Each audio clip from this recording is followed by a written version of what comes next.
Hey, I'm on my way. I'm on my way. Don't get so pushy this morning. We had to make some adjustments. I'm on my way, folks. I'm on my way. Obviously, I'm not ready. Have you ever known me, your host, BKP, not to be ready? Let me tell you a little bit about my morning. Anyhow, we wish everybody well through the storms. We hope everybody's okay. We got a really rainy morning. I don't want to sound like I'm complaining, but this is exactly what it may sound like, okay? So we have to switch gears. We're at Blue Jeans Pizza at Blue Ridge. We have to give a quick shout out to Ken and thank him for providing this location in these little rainy, tough morning here. So we appreciate that. Give a shout out.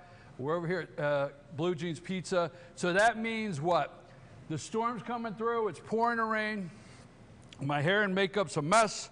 I had to carry everything in. I had to get everything ready. It's poor. Where is everybody else? Why did nobody help? Oh, no. We all know that you never, ever let us help on all the road shows. You're determined to set it up by yourself. Even people in Germany know that. Come on now. Boy, I'll have to take a different direction on this one, won't I, folks?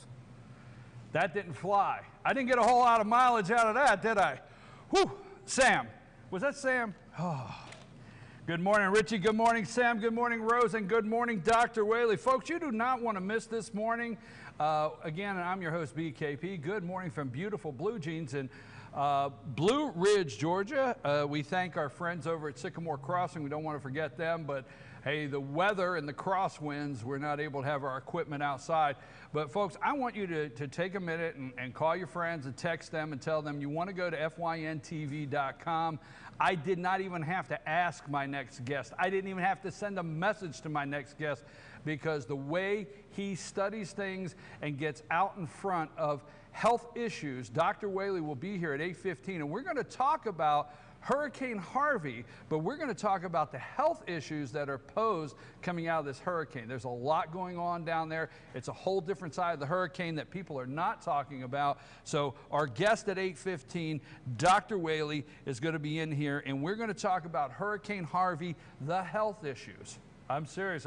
There's a lot of stuff we got to pay attention, from contaminated water to mosquitoes, and he's going to cover all that. So don't forget, at 8:15, we're going to have him in here, and we think he'll have a tab with him when he comes. So our guest asked the doctor, Dr. Whaley, thank you, Georgia Cancer Specialist, for sponsoring that segment. Now, my computer is not on yet, so work with me because we did have to change gears this morning. So a couple things. I'm listening to the news this morning. Well, I want sound effects next week, Richie. You would say get sound effects. Get sound effects ready, okay? Because like when I say I'm listening to the news, I want the screeching. Like, I know you young people don't understand what it is like for a record to stop. You know, there's a sound out there that in the old days, like you would hear, like the record scratch. Okay, it stopped. So anyhow, that's what I want. So when I say I was listening to the news, I want that like back up. No, I was listening to fake media this morning. And as I was listening to fake media, Joe and Minka and Caddy K. Why do we always have to know what the hell Caddy K thinks? Oh, I'm sorry, it's Blue Ridge. I try to back away. Why do we need to know what's happening across the pond with Caddy K? I can't take those people. Minka's off today. I thought Minka was off 5 days a week or 7 if that's how many's in the week. But anyhow, they found time. They found time this morning to do a full hour. Rose, what are you doing over there with all the noise? Are you making coffee or something? I got ice machine over here going, noise everywhere.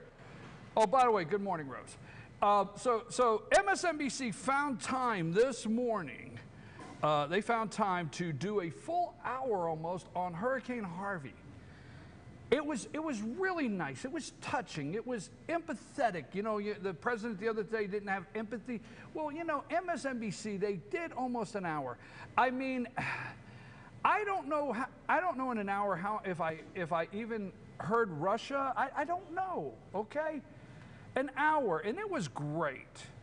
And they said, you know, that Donald Trump was actually spending an unusual, they use words like unusual couple of days acting presidential. But somehow they glossed totally over, and I'm not wondering why. You think like this. I'm going somewhere with this.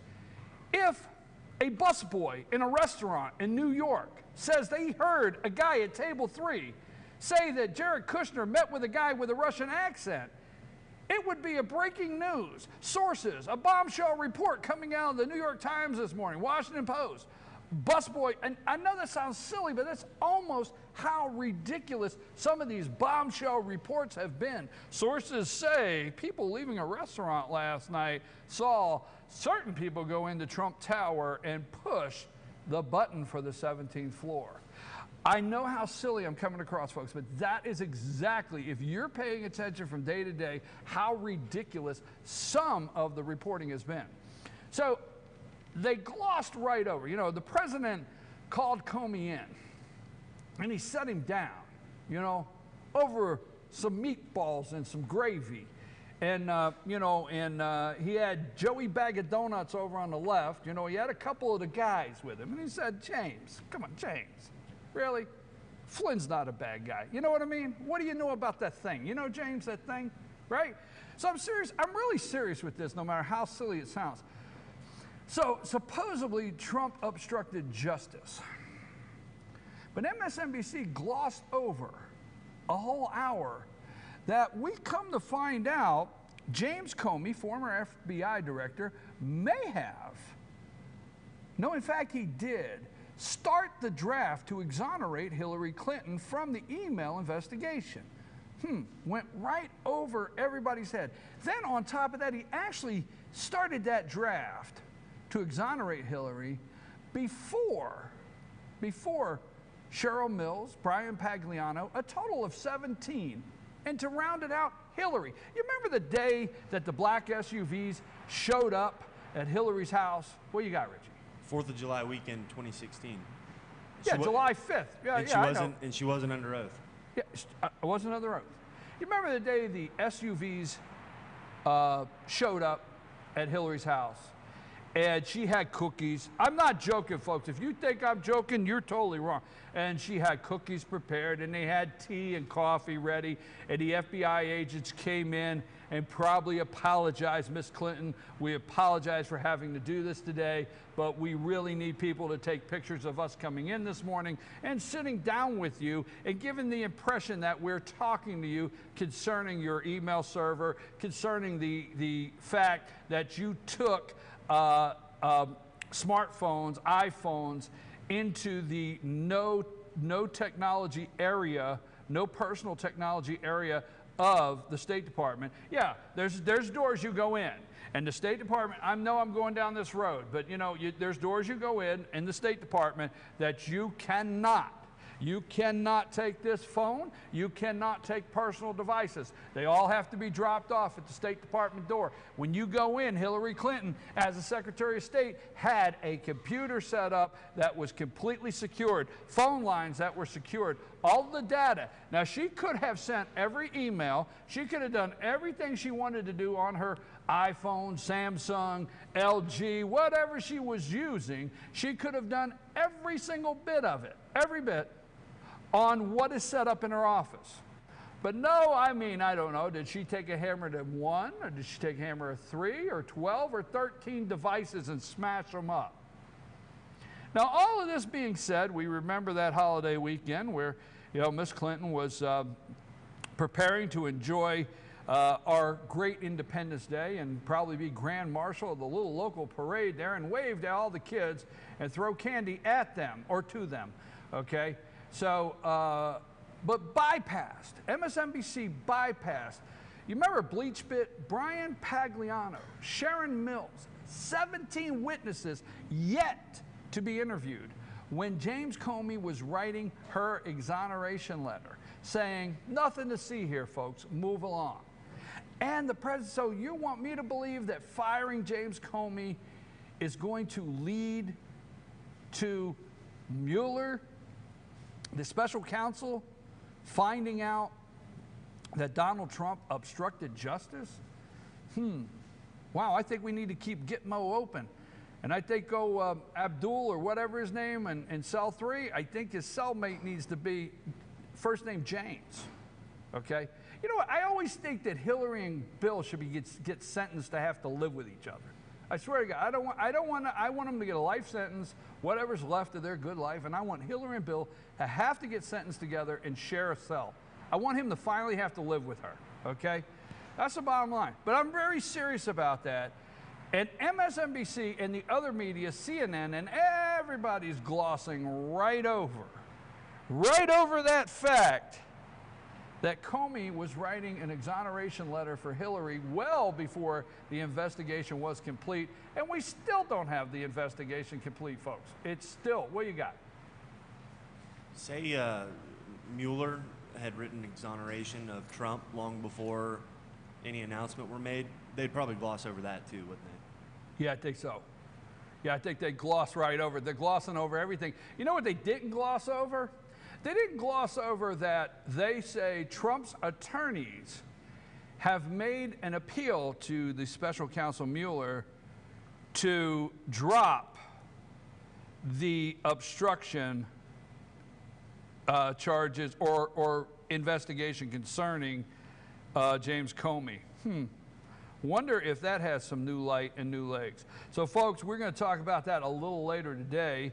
But here in a couple minutes, we're going to have Dr. William Whaley up, and he is going to talk about the health. We have some questions. We do. We're not going to leave those out. But I don't want to close off any time because it's a very important segment. What are some of the health issues in Houston? And our thoughts and prayers go out to each and every one. Please go to SamaritansPurse.org, SamaritansPurse.org, and try to volunteer or help support them in any way whatsoever. Franklin Graham, Greg Abbott, and Mike Pence did a press conference yesterday. And if Greg Abbott, and I'm not knocking the Red Cross, folks. I don't want to knock the Red Cross. But if you want to open up and help in any way, when you sit there and you see Franklin Graham from Samaritan's Purse, the governor of Texas, Greg Abbott, and Mike Pence together, I just think that that's a validation. Please go to Samaritan's Purse and help today, SamaritansPurse.org. We have talked about the response. Now, the media is trying to figure out, they're having meetings today of how to take the great response of the federal government. And I know that's hard to say, great response of the federal government. I mean, it really is, all right? But then again, look who's in charge, right? Mike Pence, Donald Trump and Mike Pence, president. So they're trying to figure out why this worked. So here's one more thing. I want to nix this now, okay? For the people at CNN, ABC, the claymation doll, you know, George Stephanopoulos, it looks like a claymation doll, all right? But for ABC, CNN, and MSNBC, all the above, what we have learned from Katrina, don't fall for that, folks. Do not fall for what we have learned from Katrina. Do not fall for the liberal media saying, well, after the poor response in Katrina, after the failed response by George W. Bush in Katrina, we had put so many think tanks together. Oh, God, you got to love it. You know, we get so many solutions when they get these think tanks together. But we did so much research, and we had so many committees. Oh, my God, I hate when I hear committees, all right? We had this committee and that committee and this. And what we have learned from Katrina has allowed us to respond to Hurricane Ivan in a much better way. Wrong, wrong, wrong, period. Now, did they learn some things from Katrina that has helped with the response? Yes. But let me tell you what they learned from Katrina. They put Mayor Nagin in prison, a federal prison. That was the mayor of New Orleans. That's one thing they learned. They turned him into inmate number blank, blank, blank, blank, blank. That was Nagin. And let me tell you what else they learned. They learned that, you know what? Remember Kathleen Blanco, the governor of Louisiana, that did not call for the federal response in time? Remember that? That we showed the buses underwater? The difference is the buses in Houston were running and Corpus Christi getting the people out, shuttling them to outside shuttles, shelters, right? We showed all that. That's what we learned. That's what we learned, because don't forget, for what the media tells you, during Hurricane Katrina, the catastrophe it was, a disaster for the poor people in New Orleans, that Haley Barbour, the governor of Mississippi at that time. I have no internet, off the top of my head. I just study this garbage, okay? And I got to say something nice about Jeb Bush. But Jeb Bush in Florida was the governor, right? Haley Barbour, governor, right? The Gulf states outside of Louisiana with the Democrat governor Blanco and federal inmate number so-and-so, Mayor Ray Nagin, everybody else handled the storm best possible. That's what we learned. All right, I'm getting a little long here.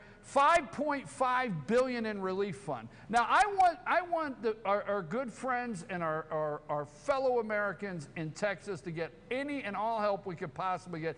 That's America, not Charlottesville. We talked about that. Charlottesville, 100 people, the media just loved causing that chaos and showing that on TV, that we are all so separated. Little did they know it was going to take a disaster in Harvey just 2 weeks later for the American people to see how we unite and we look past everything for our fellow man in this country. That's who we are. They can't stand it. They can't take it. But $5.5 billion already, you know, I'm okay that they need money. I just want to know, it takes me forever to do my budget, you know, to figure out what I want to do and what I need. I just don't know how they come up with that $5.5 billion. Are they going to hold that over our heads on the debt ceiling? Debt ceiling? Will we shut down the government? Will we get the money to build the wall? Or does that money now go to Hurricane Harvey relief? Don't think for 1 minute that September's not going to be a lot of fun in Washington, D.C. Well, for some of us. Oh, it is September 1st. I'm going to take a brief break. It's 8:15. When we come back, it's time for Ask the Doc with Dr. Whaley. We'll have some questions, but we're definitely going to get into the Hurricane Harvey health issues that are out there. We're Blue Jeans Pizza. I got people everywhere running around. Are we serving or what? Thank you, Ken. Let me say thank you to Ken for Blue Jeans. I know it's storming outside. We couldn't be over at Sycamore Crossing. Take us a break, Richie.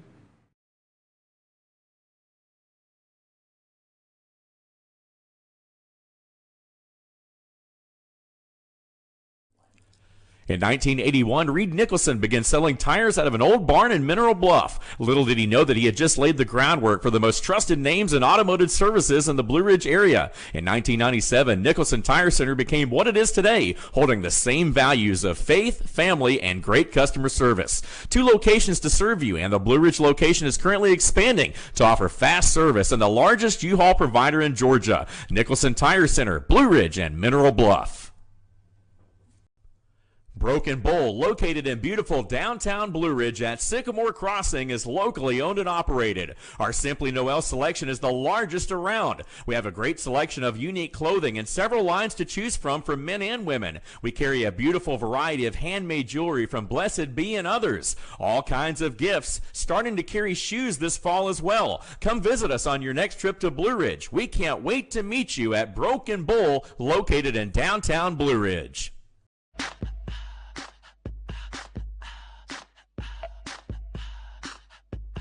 What you gonna do with all that junk?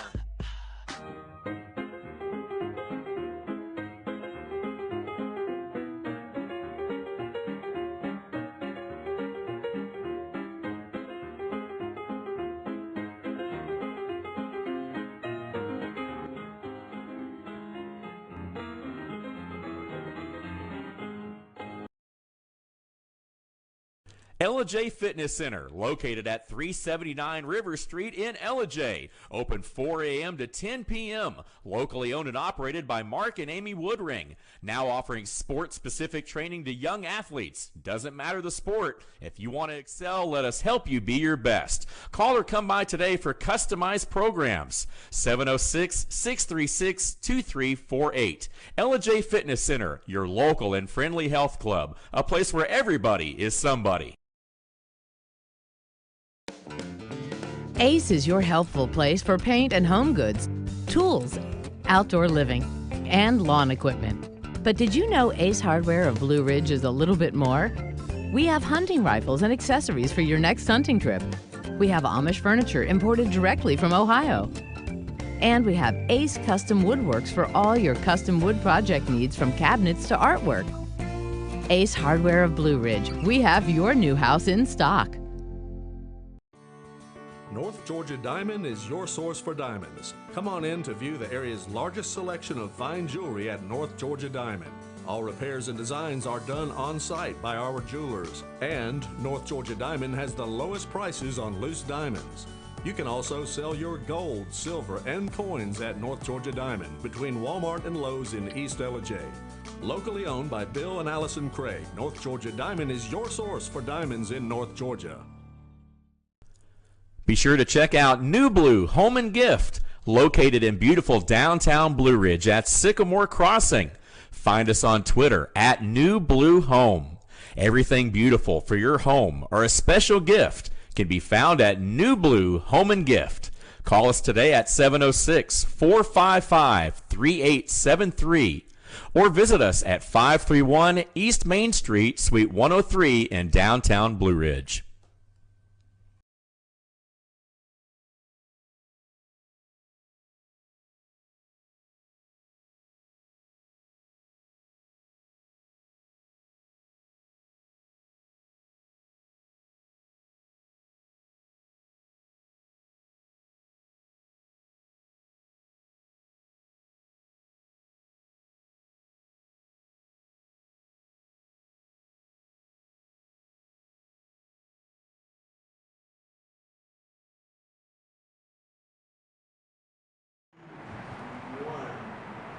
Hey, we're back. I'm your host, BKP, and we're at Blue Jeans Pizza in Blue Ridge, Georgia. You may hear the storm coming through. The sound in the background is rain really coming down here. Dr. Whaley, good to see you here this morning. Good morning. I think you understand we had to make a location change quick. I don't want to be sitting in the rain. No, not sitting in the rain. I'm not one of, now, all due respect to those people that get out there, but I always say, who are those people that stand with those umbrellas and go like this and say, winds are coming in today? That's not me. I used to run in this stuff. I ran a marathon. In this? One time. I like duck time. We're here with Dr. Whaley. We want to thank Georgia Cancer Specialists for sponsoring this segment. And our Ask the Doc segment, and one thing I knew in advance is with this drastic, this hurricane, health issues. I mean, we start hearing, and you have been involved in rescues where hurricanes are the medical side. What have we not seen, like moving patients? I'm hearing dialysis problems, moving patients from these nursing homes, hospitals, relocating them. What is the medical needs from the physicians? Tell us, just go with all of it. Let's stick with the patients first. Okay. The patients are the important people, and they're the ones that are in the homes there.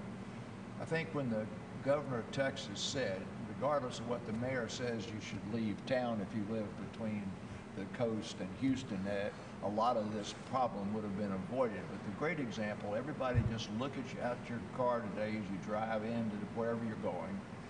And on Wednesday, gas went up 17 cents a gallon, and yesterday it went up another 25 cents a gallon. So in this neighborhood, the gas has gone up about 40 cents in 72 hours.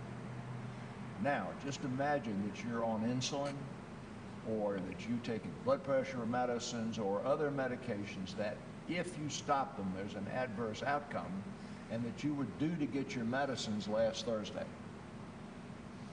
The most immediate and pressing thing that people stuck in houses have is running out of the medicines that are crucial. Birth control pills, no, hormones, no, but the insulin and so forth like that, that hits the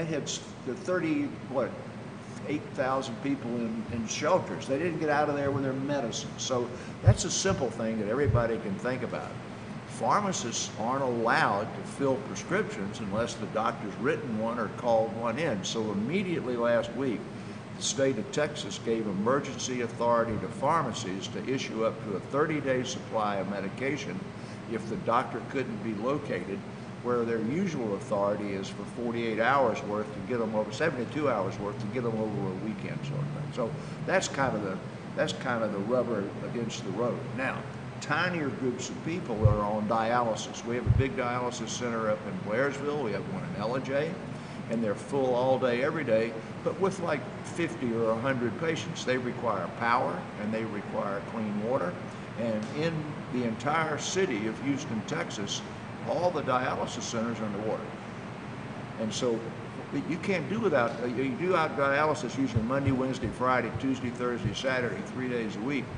And if they open the thing at 5 o'clock in the morning, they close at 11 o'clock at night, those people are going to, I think a lot of them would have left, but those people are going to have to be accommodated somewhere else. And that's the kind of place that the state, the National Guard and the emergency first responders go to first to get those people out of town. And yes, hospital in Beaumont, Texas, hospital in Port Arthur, Texas. I don't know of any in, I guess there's one in Houston, but when they lost their power, you can't operate. I mean, you got ventilators that have got to go, but again, that's the small number of people. It makes a great big headline, but you've got millions of people there that can't get to their medication. So that's sort of the immediate thing. The longer this goes on with no water power, the garbage is in the streets. What's in the streets now is rain, but as it starts coming up out of the manholes, it's what you've been flushing down the toilet. So these are just the realities we got to deal with. That's what the realities have to deal with. And then waterborne illness becomes extremely important. And that's why they tell you they've shut the water system down so people can't get water out of the tap, and they're going to be forced to drink the bottled water. Like Coca-Cola sent 12 truckloads of Dasani water out there. You know, Home Depot sent millions of tons of plywood, but that's to keep people from drinking water out of the tap. Once they get the water turned back on, you're not going to be able to drink it out of the tap. It'll be just like the boil water thing we had here one time, went on about 48 hours. So a lot of that stuff is going to come up. We're not worried about Zika, by the way. I don't look at my Zika update, because the Zika fear for this year is so low. Yes, there's going to be a ton of mosquitoes. People are going to get bit, but I don't think it's going to create a great big Zika outbreak in Houston after this. So. Well, you know, the media, some in the media have already talking about mosquitoes and some disease and so forth taking place there. Yeah, West Nile fever. West Nile, yes. Yeah, West Nile virus will be a much bigger deal than the mosquitoes. There's a lot of fake news too. I hate to get on the fake news. Actually, that's why I wanted to cover this, because I want to give you all the time to talk about the health issues there. But the part about having alligators in the streets, now, they are alligators on the golf course when I've played down in Florida. It's not like that's some sort of apocalypse. There's alligators in Houston. I mean, everybody knows there's alligators in Houston. And if the water's going to be there... So they're crossing the road. What's the big deal? Yeah, right? Exactly right. I mean, somebody saw one alligator somewhere in the streets, and then the people on the news made like they were out there eating, like it was Jaws or something. It wasn't. So I'm playing golf in South Florida. And I hit the ball, and obviously it's not in the fairway. Usually stroke, and it's laying over there next to the water. So I play with this guy. So I'm starting closer to my golf ball, and I look at about this far away is this nice quiet gator laying on the edge of the water there, just looking at my golf ball. And I looked at the golf ball, looked at that gator, and so I went out and I said, I'm going to drop one here. Yeah, well, right? I'm going to drop no one closer here. to the hole. Yeah. So the guy looks at me and says, he's real serious. He says, well, if you drop one, you're going to lose a stroke. I said, I'm going to go for losing a stroke versus losing a limb, all right? That gator can have that ball. So the big deal of gators are in the street. Yeah. Well, we were playing down in Florida, and we got up to the green, and our balls were on the green. The gator was on the green. Yeah. So we just went on to the next hole and left. We ran on to the next hole. Yeah, maybe we should pass on that. Yeah. You know, something I did learn this morning, and that's what I appreciate it, is if you're getting a prescription and you run out and you call it into your doctor and it's Friday late, you have that window. That is a legal window for a pharmacist to give you like 72 hours, 48 hours, a couple pills that you can go pick up, because they do have your name on the system. It's got to be a drug. And they have prescribed that, and they've filled that before. That's correct. But now the governor has given that 30-day window. Yes. Because most people have left without their... That's correct. Or they're in a shelter that might be 2 miles from their home, but without the drug. being in hurricanes, how can people help? From the medical side, what can they send?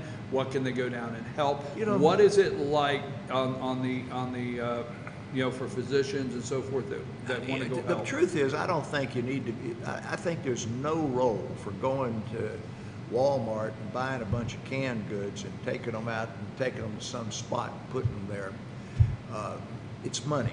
I think you've got to give money to the people that you trust to put that money to work, because they've got resources with Coca-Cola and water, with Home Depot and building materials, and with the pharmaceutical companies with medication. Now, the things that have really been helpful is the EMTs and the first responders that have come from Georgia. I think about 30 of them that routinely do this came from Decatur, left from Decatur just before the hurricane hit.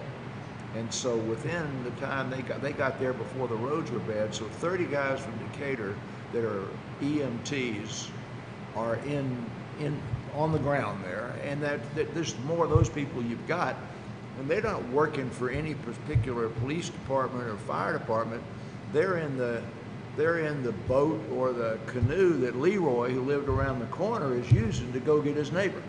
And so that community that has come together, there showed some people from over in Nashville loading up their, what do you call them, pontoon boats and heading down there. They call that the Cajun Navy. But a lot of those people were just Leroy, our guys here, like our guys in Blue Ridge that are from a few hundred miles away, and good-hearted guys that got their boats down there. And it's almost like Dunkirk, where everybody that had a boat that would float went to Dunkirk to get the English off the beach before they got wiped out by the Nazis. And a great deal of the rescue that's going on now is ordinary people that have gone down there with equipment. And a lot of the EMTs that are there are not the EMTs that usually work there. They've come there from out of town. Well, let me ask one more question, because I know you have been involved in some of these things like this in the past. Houston's starting to dry out. Water's starting to levels going down, which means we find where everything floated and where everything's settling, garbage and so forth. And water is obviously, when they turn it back on, you do not want to drink from that tap. But what about some other health issues, like maybe unseen mold in your house, things like that, the carpets, things? I mean, what are some of the things that people think they can go back and do that they really shouldn't, that may cause health? As I remember, after Katrina, they ended up destroying and taking down the houses that it was felt that to decontaminate would cost more than the house was worth. And in decontaminating many of these trailers or less elaborate houses is probably going to be to destroy the house and rebuild it, rather than trying to get the mold and the rot out of it. But I think a lot of these things are going to be almost impossible to clean. You've got water up to your second floor. I mean, houses weren't meant to be underwater. So that whole, the drywall, the 2x4s and everything else in there are going to either be moldy or rotten or broken or something. And I don't know how they picked the 5.6 billion or whatever it is either, but I think that's not going to be enough. So I'm going to let some smart accountant figure out how much it's got to be. Now, one thing that really bothers me is only 5% of the people had flood insurance. Now, when you live in Houston, Texas, you know when you come up with gully wash, that those bayous and those drainage things overflow. And I don't know that it was appropriate stewardship of your responsibility to yourself, and I'm surprised that the mortgage companies didn't require it. But I am told that 5% of the people whose houses are underwater have flood insurance. Well, we're going to be finding out here in weeks to come. That kind of stuff is going to start surfacing, right? Right. Dr. Whaley, let's move on. We thank you very much, because yes, I have been telling you to I'm not Red Cross, fine, just double check where you're sending your money. Just double check that. I'm really not getting into putting lists out of who not to send money to. That's up to you to double check. But I am personally, myself, BKP, asking you to go to Samaritan's Purse with Franklin Graham. Like I said yesterday, Franklin Graham, Greg Abbott, the governor of Texas, and Mike Pence were together. So obviously, Samaritan's Purse does an outstanding job, not just they send a lot of stuff and volunteers and workers. Yeah, so don't respond to a telephone. Thank you. A telephone solicitation. They want a credit card number to take their solicitation. They're going to go to Walmart, buy a TV with it. Stick with the Salvation Army, the Red Cross, Samaritan's Purse, Jane's Mother's Church in Dallas. You know, that church, every penny that you give goes in trucks they own, and they take it down there. So you may be aware of something. Let me get that information today. Yes. Something around. You may be aware yes. of something around here that the money all goes to there. And I like those guys from DeKalb County and Decatur that went down there as the EMTs. They took down supplies that had been donated and then kept in a garage, I guess, because they'd also gone to Haiti, and that group has done this before. So if you know somebody that's in that type of a thing, yes, you can support them. But otherwise, I wouldn't respond to And you know, another thing that I don't want to say gets missed, but there's so many people working. I've seen so many pictures, and I know we got to get to our other subject, but you know, the hurricane and the victims and the people there that are struggling through this. I've had an opportunity to see. I have seen so many pictures of EMTs, first responders that have worked 48 hours straight, and they're just sleeping, leaning up against the wall because they're going back out and trying to help people get. They need support. They need volunteers to go down and feed them and help them. So the Red Cross and Salvation Army, people like that, they back those people. They back those people. But I want to tell you about a picture I saw. People talk about we can't get along. I saw two pictures. One, a young man, he couldn't have been over 17 years old, but a lot of 17-year-old kids are big kids. And this guy would look like he should be playing football for Fannin County or Gilmer County. He had about an 80 or 90-year-old woman in his arms, and water was up to here. That woman had a cat in her arms, and you can tell he's been walking that woman a long way, and he had this look on his face of satisfaction and joy in what he was doing. And you think adolescents and young people are selfish. I hope that picture goes viral. And the second one I saw was of a huge African-American guy, also with an old white Caucasian woman in his arms, and that woman had a basket, looked like a sewing basket or something, down in her leg. So these are people that are going out there that are just normal old Leroys. I call everybody Leroy. That, I mean, they don't have any ulterior motive, and they're crossing whatever age line or socioeconomic line or racial line or whatever you want, because they're down there doing good stuff. And then somebody else is looting. I mean, I don't want to get into that part. But the good part, let's stay on the side of smiles. You know, Dr. Whaley, I'm glad you brought that up, because there's several pictures. And yes, folks, we do have a couple questions there, but there's several pictures down there that I've told people, you know what? I guarantee these first responders, and the first responders that let's not forget them, but let's go to just people out there. You call Leroy. It's the neighbor that went down the street. They're not checking to see if they're Republican, they're Democrat. They're not checking to see what their beliefs are. They're not checking anything. They're taking their checkbook. They're just helping their fellow man. Yeah, that's right. And they're not checking their checkbook. And that's who we are. Sad that there's a disaster, but that's who we are as Americans. Charlottesville's not who we are. You remember the flood in McKaysville? Yes. Yeah, I mean, that was a local flood, but it was exactly what happened. That's who we are. Those people came out of there and stayed with neighbors. I have to move along to a question, or I'm going to get in trouble. But I knew this morning that we would get an opportunity to talk about Hurricane Harvey. And don't forget, Samaritan's Purse, Salvation Army, Red Cross, and I also want to get the name of this church, because I do know the people there, and I feel good about it in Plano, Texas, that are doing stuff, and we'll put that on our website and our Facebook page today to get that out if you want to help directly down there. Okay, are there safe prescriptions to assist with weight loss? All right, now what I was... Oh, you were waiting for that? Well, yeah, but I got the question this morning, so that, because, you know, I left the office at 5 o'clock and I went to a meeting. So anyway, this is going to fit into what I was getting ready to talk about anyway. I don't believe in sin taxes, and in New York State and in Washington State, they are taxing the sugary drinks, right? There's a tax on non-diet. Philadelphia put a sugar tax in, and I hear alcohol is going through the roof because it doesn't have the sugar tax, and people are drinking more. I'm like, okay, well, did you see that? Yeah, it's set in me in mind, but because the obesity problem has gotten so out of hand. In the year 2000, no state in the United States had greater than 25% of their population that was obese. In the year 2000, 0 states had 25% of their population that was obese. 46 states today have greater than 25% of their population that's obese.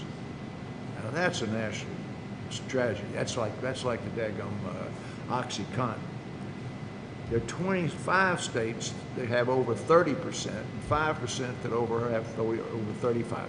So now I want you to go to, there are 11 states in the South. 9 of the 11 states in the South are at the top of the worst category. And that's due to the demography and ethnicity of the South, because these numbers are 40 and 50% among African Americans and 30 and 40% among Hispanics. So I want to switch gears now. The country of Mexico and the country of Brazil have imposed a tax on sugary drinks in the entire country. So when you buy a Coca-Cola, it costs 1 peso tax if it's got sugar in it, and 0 peso tax in Mexico or similar in Brazil if it's a diet drink.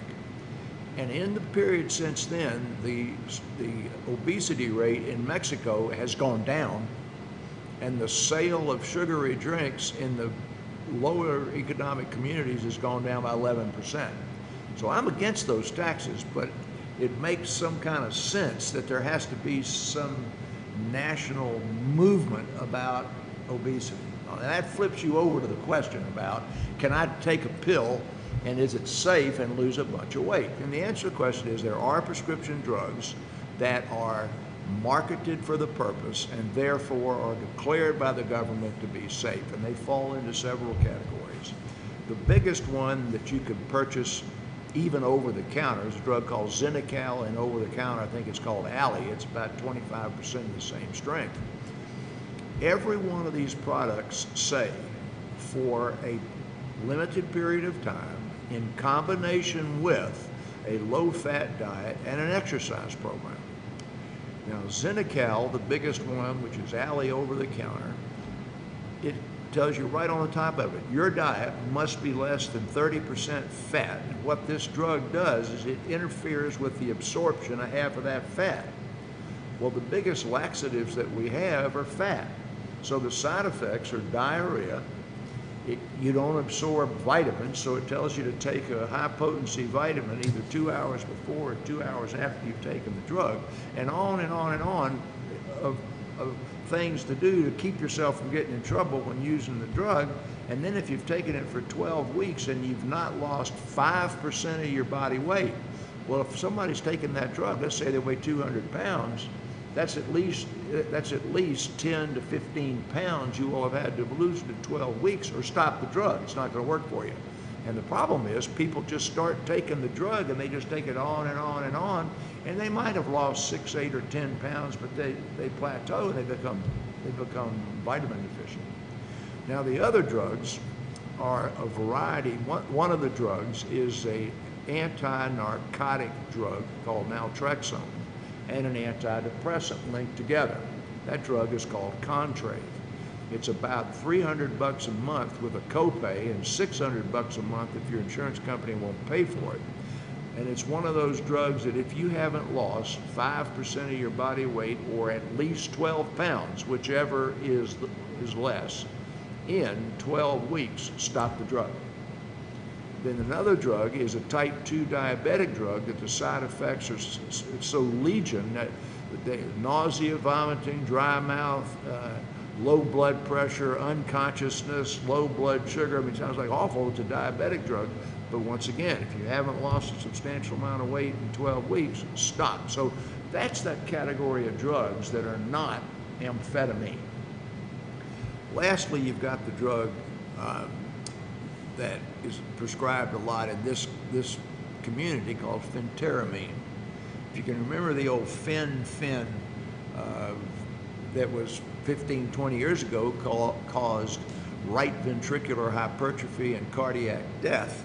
And it was the combination of phentermine with phenylephrine or whatever it was that caused that heart disease. But phentermine is amphetamine. And it specifically says not to be used longer than 14 days as an adjunct to beginning a program of caloric restriction and exercise. But many people in this community get it written for 30 days with 3 refills, and they're taking it every day, and it's like they're taking a pep pill, or say I'm drinking an energy drink every morning, and that's totally inappropriate. And to take that drug for 2 weeks, I'm not going to argue with you, but that's not how it's being used in our community. So that answers the question. It's a lot more complicated. I want to get to one more before we leave, because I know this has kind of been an extended segment. For the last couple of weeks, we've shortened some things up, but did not want to pass up talking about Hurricane Harvey. One more, and I'm interested in this one myself. When I get a scrape or cut, and this is interesting because particularly in the kitchen, this person's asking, it takes a really long time to heal. Is that a sign of something wrong? No. Skin heals at different rates. I don't know if people can tell. I got a big old bandage on my head because I had a skin cancer taken off on Monday. Most of the sutures that are on the face can come out in 5 days. There's a lot of good blood supply to your face and to your scalp. Something on your back takes 2 or 3 weeks. Something on the front of your shin might not heal for 90 days. But when you've made a cut in the kitchen, you usually have something that goes down in there. It's going to be bleach, it's going to be soap, it's going to be something else. Oh. And so it's not just a clean cut like a surgical cut, and then it takes longer to heal than if you had just taken a knife and cut it without something in it, and otherwise no. So well, you know, when I looked at that question, I thought, what is the interesting part of it being in the kitchen? But that explains that, because if you're in the kitchen, you're maybe washing the dishes, you get some kind of soap or some kind of food or something you're working on. So it's just not a clean cut. No, it's not a clean cut. So it's not unusual if it takes a little bit longer. No. Okay. So we do have time. Let me get this one, because I think this is important also. Maybe we can get this. Can I develop food allergies? And I think we've talked about this to the past. Can I develop food allergies to foods I've eaten my whole life? Yes. Yes, you can. Not commonly, but yes, you can. And we have talked about that. Among Caucasians, when you get to be about 50, a substantial proportion, this is not a food allergy, become intolerant to lactose. So they've been drinking milk and eating ice cream from the day they were born to the day they're 40, 45, or 50, and all of a sudden they start getting diarrhea, and they go to the doctor, and they're lactose intolerant. They say, how in the world can I be lactose intolerant? I've been eating ice cream all my life. That's not an allergy, but that's one of the things. And then tomatoes and strawberries and some of those things that we've said before are kind of good on that, making people allergic. You can tolerate the stuff and love it and be all over it like a dirty shirt for half your life, and then get to age 40 or 50 and then become food intolerant to it, but not like skin rash or asthma or that sort of thing. It generally becomes a food intolerance, and not like you think an allergic reaction to a bee sting or penicillin shot. Well, Dr. Whaley, I Whereas appreciate the peanuts give kids, peanut allergies make people anaphylactic and kill them. And, you know, that you're not going to develop a peanut allergy as an adult, generally. Well, Doctor, I appreciate you very much, and I appreciate answering the questions. And I never like to say to you, others doesn't bother me, but to you, you got about a minute. Is there anything, my friend, you wanted to, anything this morning? Yes, I don't think it's appropriate that we end without talking about the shoes. That was the biggest news article read online by the readers of the New York Times, was about Melania's shoes. And the fact that she wore those stiletto shoes from the White House to get on in the Air Force, the Marine Corps helicopter. And I thought that she was appropriately dressed in very nice clothing that would allow her to go out into a farm. And she wasn't carrying her tennis shoes in her hand, somebody carried them for her. And she came off the plane wearing an appropriate pair of tennis shoes. And then she got criticized because those tennis shoes looked like they were new. And it just drives me nuts that people spent time worrying about that poor woman's shoes when she was elegantly dressed, appropriately dressed, and who cares what kind of shoes she wore from her kitchen to the daggone helicopter when she came off in tennis shoes. So I don't know what it sounds like, sir, but I think the First Lady looked awful good in that hat and those aviator sunglasses. That's all I'm going to say. I'm going to leave it there. All right. All right. And if she could wear those heels, let her get more power to her. Wear those heels. All right. Thank you very much. I appreciate it. I'm your host, BKP. Hey, you know what time it is? It's getting close to Blues and Barbecue. I love blues. I come up here, I stay all day.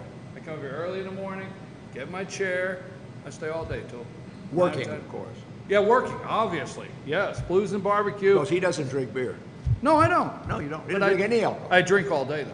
Yes, but it's tea from the guy right there. Thank you, Dr. Whaley. Thank you, Georgia Cancer Specialist, for this segment. We appreciate you staying with us on this extended, important messages for some of the health issues that could be taking place now in Hurricane Harvey. And don't forget, Red Cross, Salvation Army, Samaritan's Purse, and we're going to be looking for FetchYourNews.com. Look at our Facebook page. I want to find this church. I want to get the information for this church in Plano, Texas, that you can send directly to, that is right there, that's going to be helping out so many. All right. So I'm your host. When we get back, we're going to take a break. When we get back, we're going to talk Blues and Barbecue. We're going to talk to one of the candidates. We'll leave out a little surprise here for Blue Ridge City Council. All candidates have been invited, and we'll discuss that after the break. Take us a break, Richie.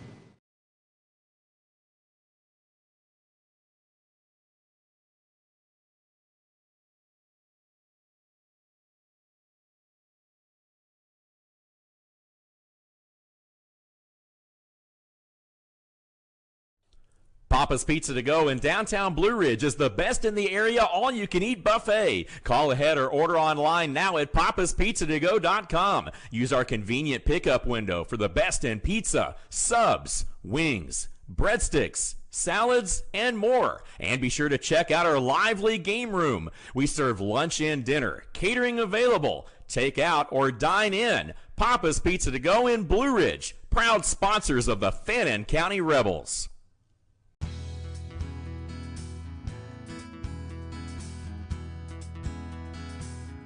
Hello, my name is Chad Watkins. I'm the manager at Larry's Body Shop. We are a family-owned and operated business and have been serving the North Georgia area since 1978. We are located at 1216 Progress Road in LOJ, Georgia. Our shop specializes in collision repair and we work with all major insurance companies. Larry's Body Shop is ICAR Gold, the highest role of training recognized by the collision repair industry. It is estimated that only 10% of collision shops meet these standards. Our shop consists of state-of-the-art equipment such as laser measurement system, down-drive spray booth, spot and MIG welding equipment. All of our paints are mixed on site so that we can guarantee your paint to match every time. I know that having an accident can be a stressful event. We take pride in making sure our customers are satisfied with the repair of their vehicles. Our waiting area is clean and comfortable with free Wi-Fi and refreshing beverages. So if you're in an accident, stop by and see us at Larry's Body Shop.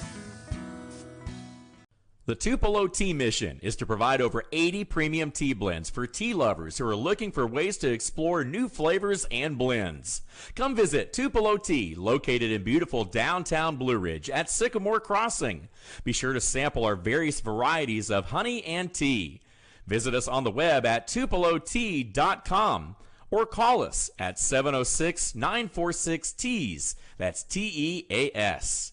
Tupelo Tea, located in beautiful downtown Blue Ridge. Kenty Artesian Silver and Gifts, the Peruvian shop, located in beautiful downtown Blue Ridge at Sycamore Crossing. Fine sterling silver, luxurious baby alpaca and exotic woods. A beautiful selection of exquisitely crafted gifts for all of your special occasions. Visit our website, artesiansilvergifts.com, or follow us on Twitter at Artesian Silver Gifts. Kenty Artesian Silver and Gifts, the Peruvian shop in downtown Blue Ridge. Hi, I'm Rhonda the Mattress Lady, and this is my husband Gary, owners of Mattress Overstocked in J next to Walmart. And we want to earn your business. From the time you walk in our door to the time we deliver your new mattress to your door, you will see the difference. Our selection and prices are the best in North Georgia, and customer service is our top priority. So y'all come on in and let us help you find the right mattress at the right price. That's Mattress Overstocked in J next to Walmart.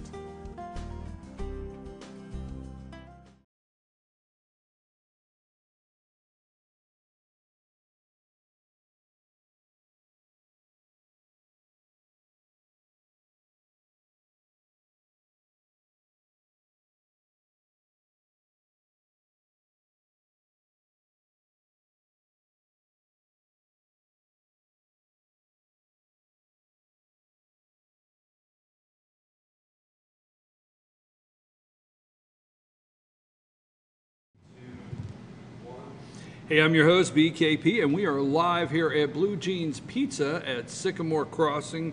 No, we're not at Sycamore Crossing. I get confused, people. God almighty.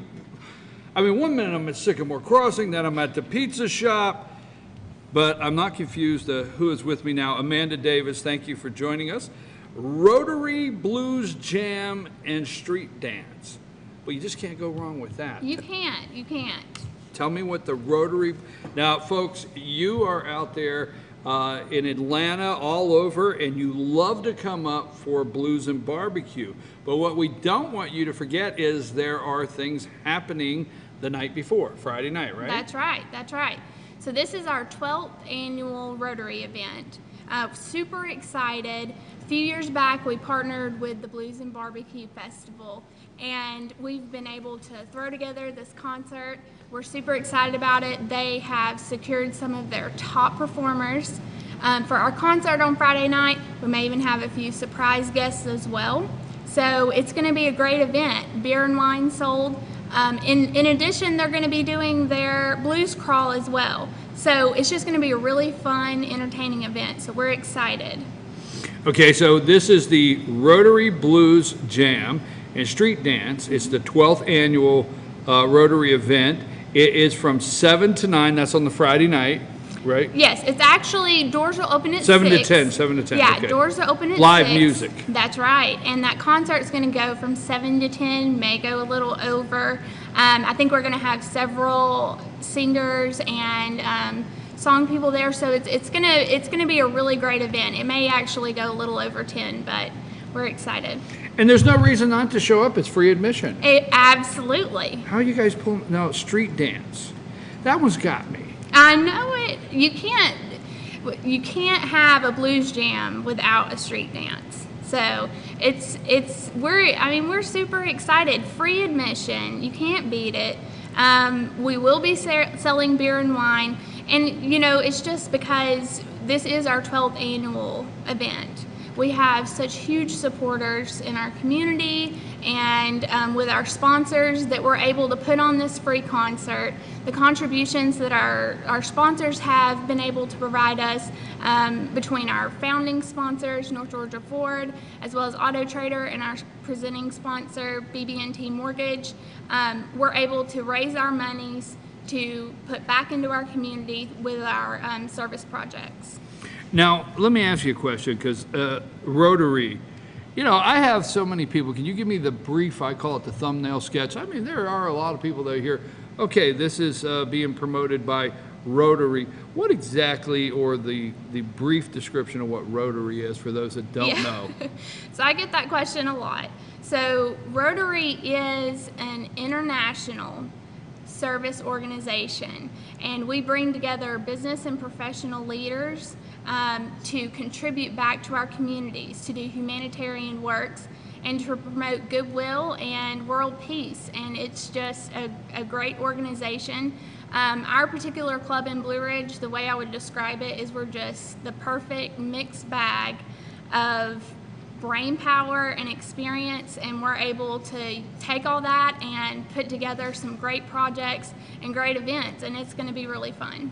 Really good people. I really enjoy all the opportunities I get to join the Rotary Lunch from time to time, representing FetchYourNews.com, and just a great group of people, I will say that. We want to thank, these things are not possible without the sponsors, so we always don't want to leave them out. We have North Georgia Ford and Auto Trader. We want to thank them. Don't forget the Blues and Barbecue is on this. Now, I don't know if we have this. If we don't, Rose, make sure we have a copy of this, and let's be getting it out for them. This is the Rotary Blues Jam, and it's at the train depot, right? Exactly, yeah. So it's going to be at the train depot downtown Friday, September 15th. And we're going to have that entire depot area blocked off. We're going to have a big stage with a tent over it. We're going to have 150 chairs put out. We're going to have 2 bars open. So it's going to be a big deal. So we're really excited. Folks, if you want to look this up, we're going to have it on our Facebook page, FetchYourNews.com. We're going to have it on FetchYourNews.com under our community section for a list of events that are going on. We'll be blasting this out on our Twitter feed. But if you want to look this up, the Crossroads Band and Friends, featuring E.G. Knight, Ray Fuller, and Big Bill Morganfield, and guests. Special guests. Yes. So you want to show up. There's some people who are not good, right? That's right. So they, team with the Lodging Association and the Blues and Barbecue Festival had secured these acts earlier in the year, but they're just so excited about this concert that I just keep getting emails saying, and there may be some additional special guests. So, I think that there's more people, some really good talent that's really excited about this concert. So we may be seeing some additional featuring of guests as well. Amanda Davis, we appreciate you very much for coming down and talking to us about this. Folks, don't forget, doors open at 6. Live music from 7 to 10, or 7 till maybe everybody goes home. I don't know, not my call, but we will see. And that is the Rotary, the 12th annual Rotary Blues event, Friday night, September 15th. I have to get that straight. Friday night, September 15th, and that's the Rotary Blues Jam and Street Dance. Is there anything we forgot to say? You got it all? I don't think so. Contributions for this event, we give back to several things in our community. Our main project is education and literacy. So the Rotary Club of Blue Ridge actually does solely support the First Foundation for Fannin County. And right now we send out about 360 books a month to children ages 0 to 5 at no charge, and we pay for that. And then we also were able to use monies last year towards scholarships, snack in a backpack, empty stocking, and shop with a cop, and some other various projects. So your money is well spent by coming to this event. It's going to be a great time, and I hope to see a lot of people there. Thank you, Amanda. We appreciate you very much again. Rotary Blues Jam and Street Dance 12th annual event. That's September 15th. Starting, doors open at 6, 7 to 10, down at the train depot in Blue Ridge. And then stick around for Blues and Barbecue that Saturday. If you like blues, it's the place to be, Blue Ridge. I wrote that myself. Take us to break, Richie.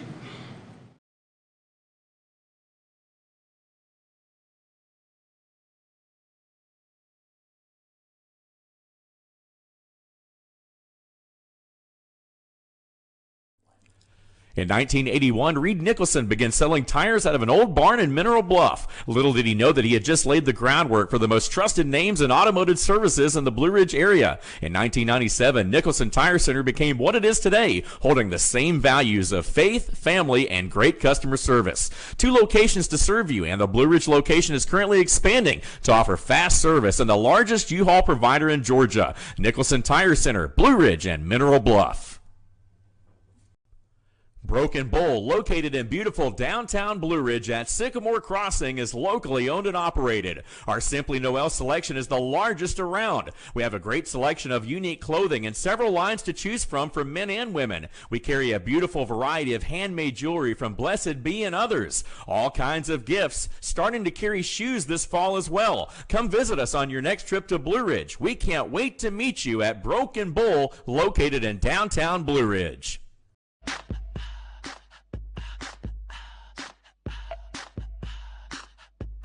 What you gonna do with all that junk?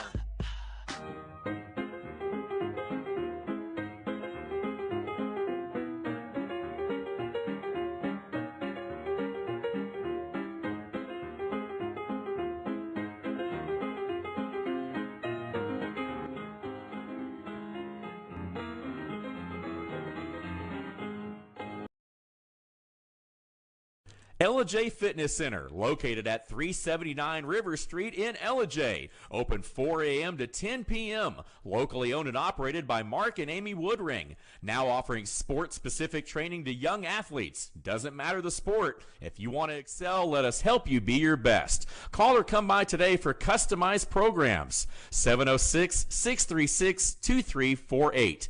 Ellijay Fitness Center, your local and friendly health club. A place where everybody is somebody. Ace is your healthful place for paint and home goods, tools, outdoor living, and lawn equipment. But did you know Ace Hardware of Blue Ridge is a little bit more? We have hunting rifles and accessories for your next hunting trip. We have Amish furniture imported directly from Ohio. And we have Ace Custom Woodworks for all your custom wood project needs, from cabinets to artwork. Ace Hardware of Blue Ridge. We have your new house in stock. North Georgia Diamond is your source for diamonds. Come on in to view the area's largest selection of fine jewelry at North Georgia Diamond. All repairs and designs are done on site by our jewelers. And North Georgia Diamond has the lowest prices on loose diamonds. You can also sell your gold, silver, and coins at North Georgia Diamond between Walmart and Lowe's in East Ellijay. Locally owned by Bill and Allison Craig, North Georgia Diamond is your source for diamonds in North Georgia. Be sure to check out New Blue Home and Gift, located in beautiful downtown Blue Ridge at Sycamore Crossing. Find us on Twitter at New Blue Home. Everything beautiful for your home or a special gift can be found at New Blue Home and Gift. Call us today at 706-455-3873 or visit us at 531 East Main Street, Suite 103 in downtown Blue Ridge.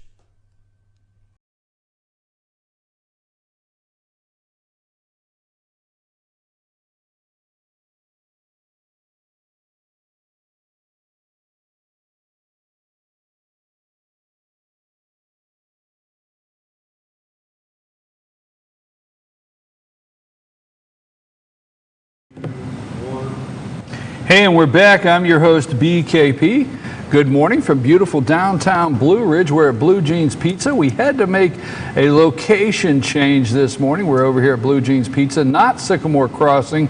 Couldn't be outdoors with all the equipment and the crosswinds. This is our segment where we're talking to Blue Ridge City Council candidates for mayor.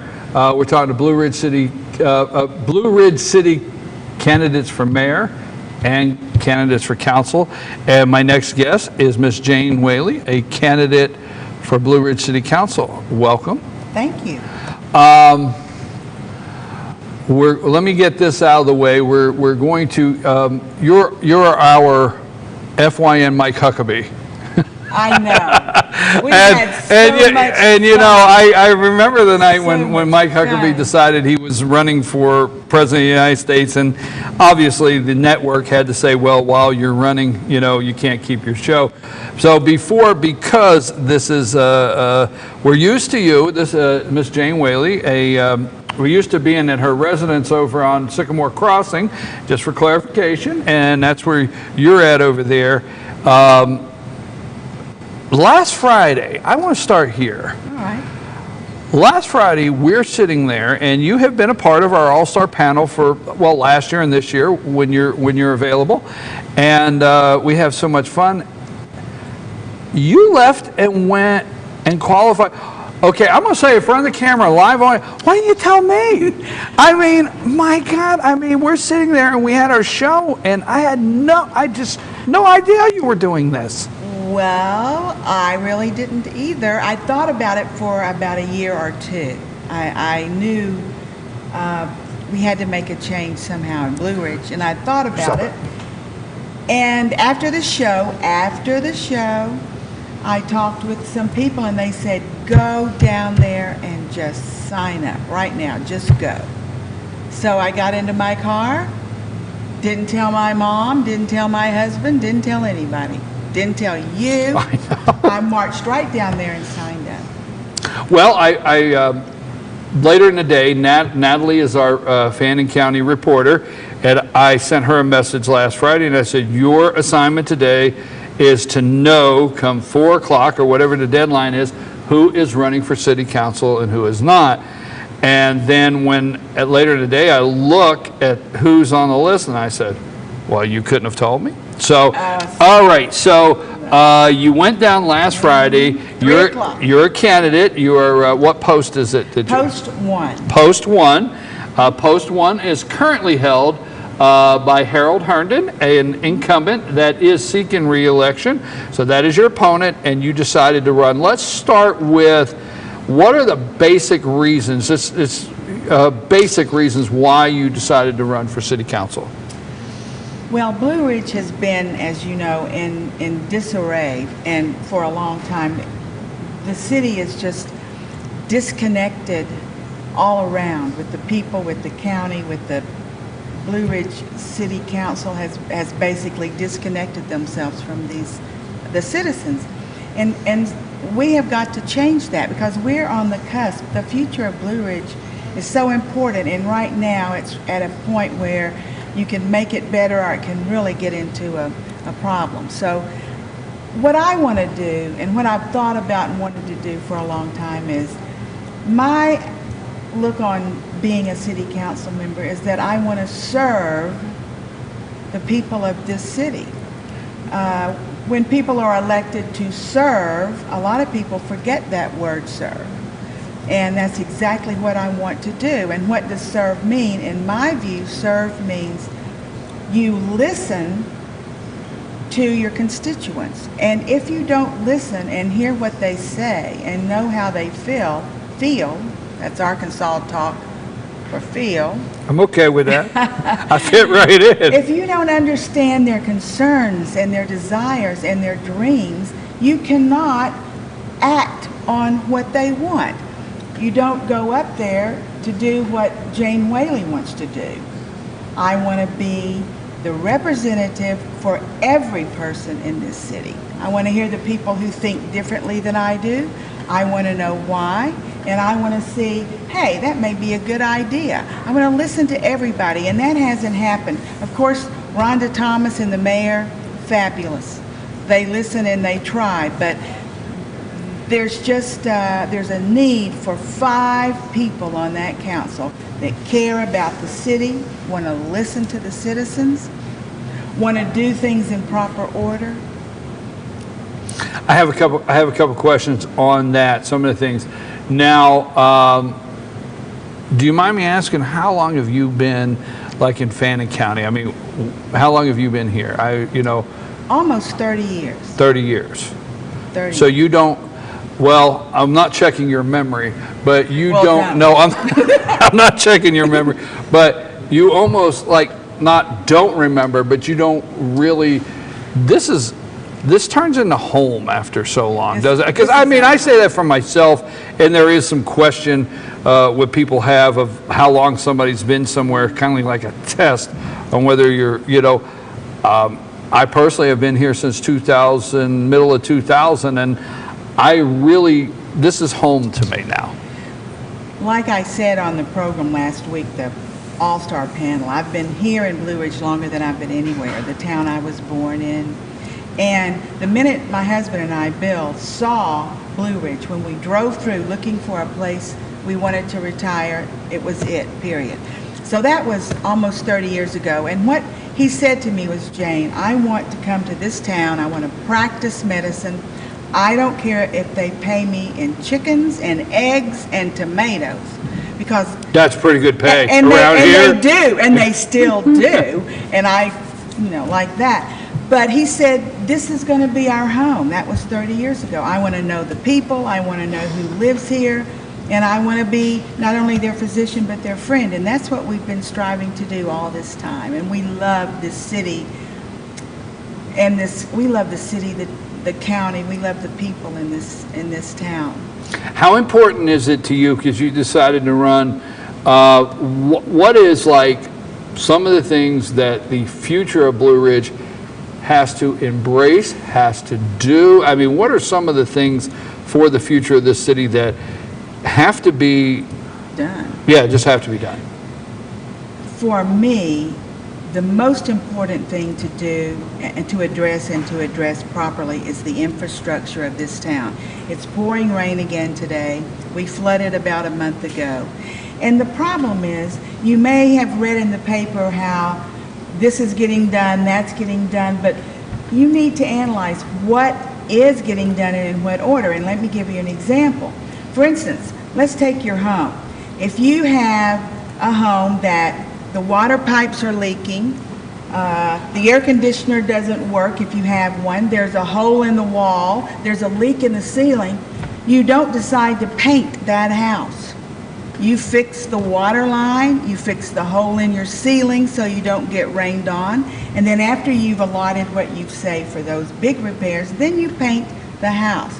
So my view is that many of the things that most of the city council has voted on have been painting the house. Yes, the park is lovely, but we have drains and sewer issues that are encroaching upon the running of this city, and it can bring this city to a halt. And so I think that those things need to be addressed first. So these are things that may not sound attractive or interesting or get the big news and the big headlines, but it's not going to flow downhill much longer if we don't fix things. And what will get the big headline is sewer lines are down. You can't flush your toilet. That will get the big headlines. And there are so many things. And Ken Gaddis is running. He's a plumber, as you know. He knows all about that. He knows where to start. And I think we'd make a good team. So that's one of so that's one of the strongest reasons why you and you say painting the house. Not negative, and these are my words, not negative in any way, but everybody can get their head wrapped around the park, but we got some serious things that are not being addressed. Is that exactly a priority in what you do, and it's just a logical progression. Another thing is spending the money wisely, which is kind of the same thing, but it's been proven just in one incident where the council spent $40,000 on something that was basically ludicrous. That is a lot of money. How many people could pay their water bill with that? I mean, that money could have been distributed in many ways into this town, and that was just, in my view, a frivolous effort and totally unnecessary, and not thinking about the citizens of this city. That's a couple, that to me, when you use that number, that's a couple salaries. Yes, that is a couple of salaries. That is kids going to school. That's being able to lower our taxes because we have more money in the coffers.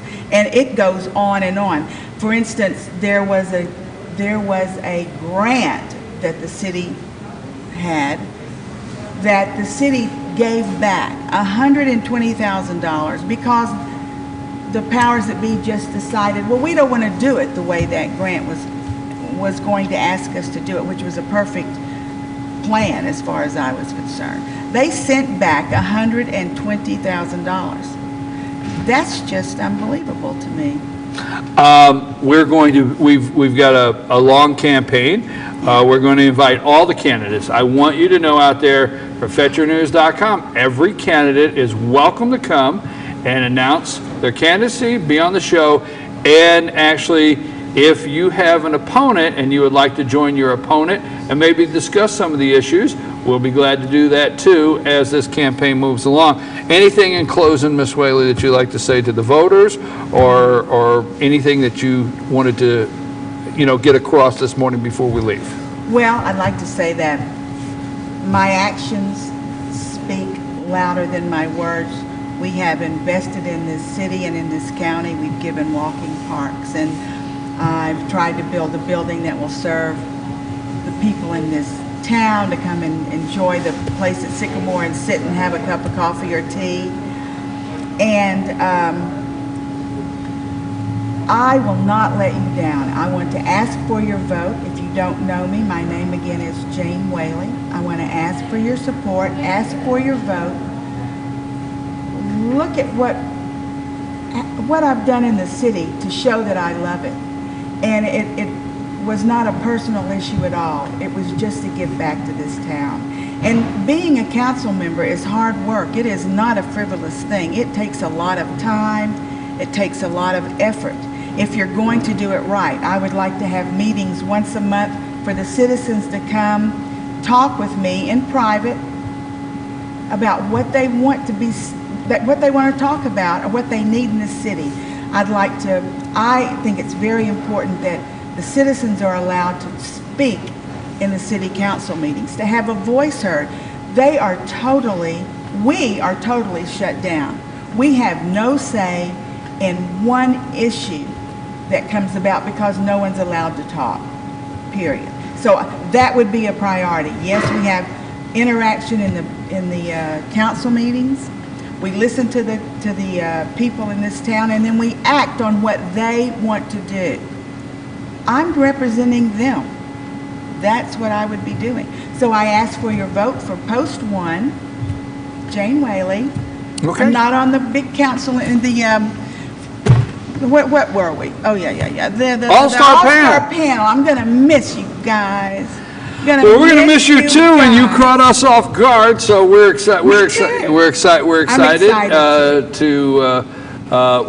to have you here this morning. And don't forget, all candidates for Blue Ridge City Council and Mayor are welcome to come on the show. You can get in touch with us, chief@FetcherNews.com, and schedule coming on the show maybe next week. So I'm your host, BKP. This is Jane Whaley, council candidate for Blue Ridge City Council. Post 1. And we will be back.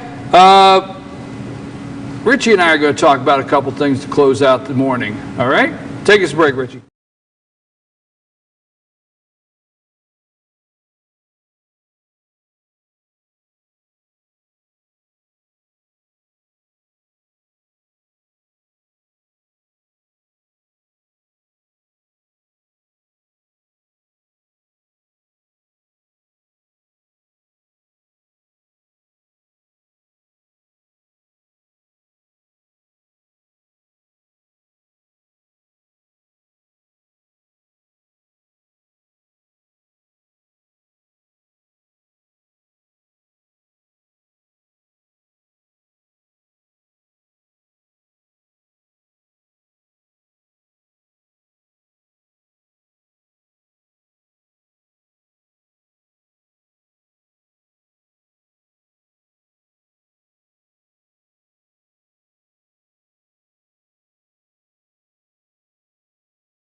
Papa's Pizza to Go in downtown Blue Ridge is the best in the area all-you-can-eat buffet. Call ahead or order online now at papaspizzatogo.com. Use our convenient pickup window for the best in pizza, subs, wings, breadsticks, salads, and more. And be sure to check out our lively game room. We serve lunch and dinner, catering available, take out or dine in. Papa's Pizza to Go in Blue Ridge, proud sponsors of the Fannin County Rebels.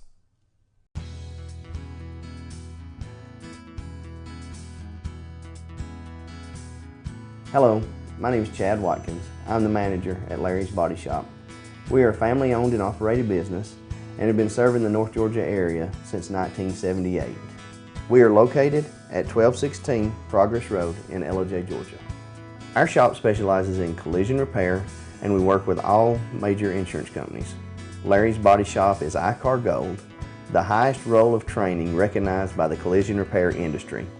It is estimated that only 10% of collision shops meet these standards. Our shop consists of state-of-the-art equipment such as laser measurement system, down-drive spray booth, spot and MIG welding equipment. All of our paints are mixed on site so that we can guarantee your paint to match every time. I know that having an accident can be a stressful event. We take pride in making sure our customers are satisfied with the repair of their vehicles. Our waiting area is clean and comfortable with free Wi-Fi and refreshing beverages. So if you're in an accident, stop by and see us at Larry's Body Shop. The Tupelo Tea mission is to provide over 80 premium tea blends for tea lovers who are looking for ways to explore new flavors and blends. Come visit Tupelo Tea, located in beautiful downtown Blue Ridge at Sycamore Crossing. Be sure to sample our various varieties of honey and tea. Visit us on the web at tupelotea.com or call us at 706-946-TEAS. That's T-E-A-S. Tupelo Tea, located in beautiful downtown Blue Ridge. Kenty Artesian Silver and Gifts, the Peruvian shop, located in beautiful downtown Blue Ridge at Sycamore Crossing. Fine sterling silver, luxurious baby alpaca and exotic woods. A beautiful selection of exquisitely crafted gifts for all of your special occasions. Visit our website, artesiansilvergifts.com, or follow us on Twitter at Artesian Silver Gifts.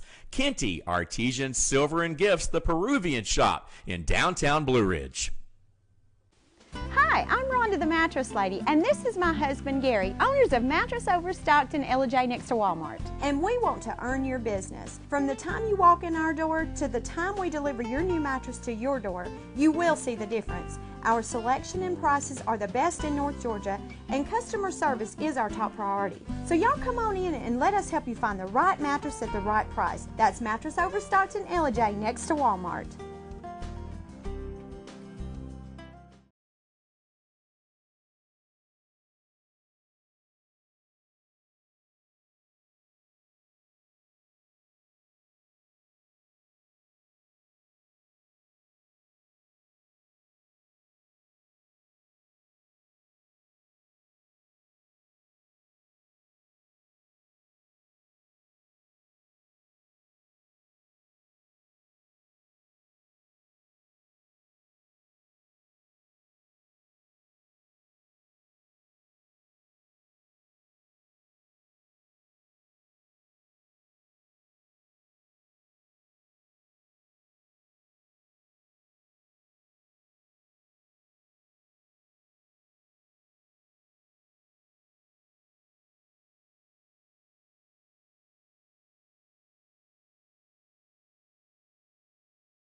Hey, we're back. I'm your host, BKP, and we're at Blue Jeans Pizza at...